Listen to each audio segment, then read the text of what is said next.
Have you heard of Emperor Meiji? To understand him, we have to be careful. Emperor Meiji was a person, but he was also a symbol. His reign became the name for one of the most dramatic transformations in modern history, the Meiji era. During his lifetime, Japan moved from the Tokugawa order into a centralized modern state. He was born in 1852, when Japan was still ruled politically by the Tokugawa shogunate. The emperor existed within an ancient institution, but direct political power had long been limited. Then foreign pressure, domestic crisis, and anti-shogunate movements changed the meaning of the imperial position. In 1867, he came to the throne. In 1868, the Meiji Restoration announced a new political order.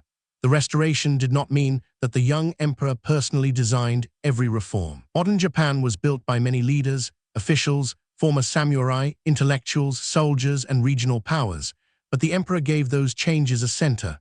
Rule in his name created a language of unity, legitimacy, and national purpose. That symbolic role mattered enormously. The Tokugawa system had been built around domains, status groups, and shogunal authority.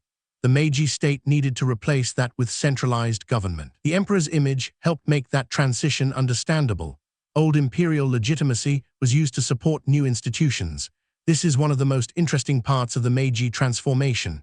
Japan did not modernize by simply abandoning the past. It used parts of the past to build the future. Ancient symbols helped justify railways, conscription, schools, modern ministries, legal reform, and national industry. The result was not westernization alone. It was a Japanese form of modern state building. Emperor Meiji's reign became the frame around that process. The capital moved from Kyoto to Tokyo. The old domain system was abolished. A national army was created. Modern schools spread. The government sent missions abroad, studied foreign systems, and adapted what it believed Japan needed. Railways, telegraphs, factories, newspapers, and new laws changed everyday life. By the end of the 19th century, Japan had changed its position in the world, but this transformation was not gentle. Former samurai lost privileges. Farmers faced new taxes and obligations. Political activists demanded representation. Some people welcomed reform while others felt crushed by it. Modernization created power, but it also created pressure. The story of Meiji Japan is therefore not a simple story of progress. It is a story of speed, sacrifice, discipline, and conflict. The emperor's public image helped hold that story together. He appeared as a symbol of continuity during radical change.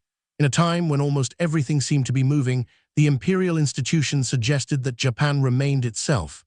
That was politically powerful. It allowed reformers to say, "We are not destroying Japan, we are restoring and strengthening it." This does not mean we should imagine Emperor Meiji as the only actor. Historical change was made by networks of people and institutions, but symbols are not empty. A symbol can organize loyalty. It can make reform feel legitimate. It can turn policy into national story. Emperor Meiji's importance lies in that connection between person, institution, and narrative. His reign also reshaped how Japan presented itself to the world. By 1900, Japan was no longer treated as a distant feudal society. It had become a modernizing power with an army, industry, diplomacy, and imperial ambitions of its own. That transformation would have consequences far beyond the Meiji period. So why does Emperor Meiji matter? Because his reign gave a name, a face, and a sacred center to Japan's passage into the modern age. He stands at the point where ancient authority and modern state power met.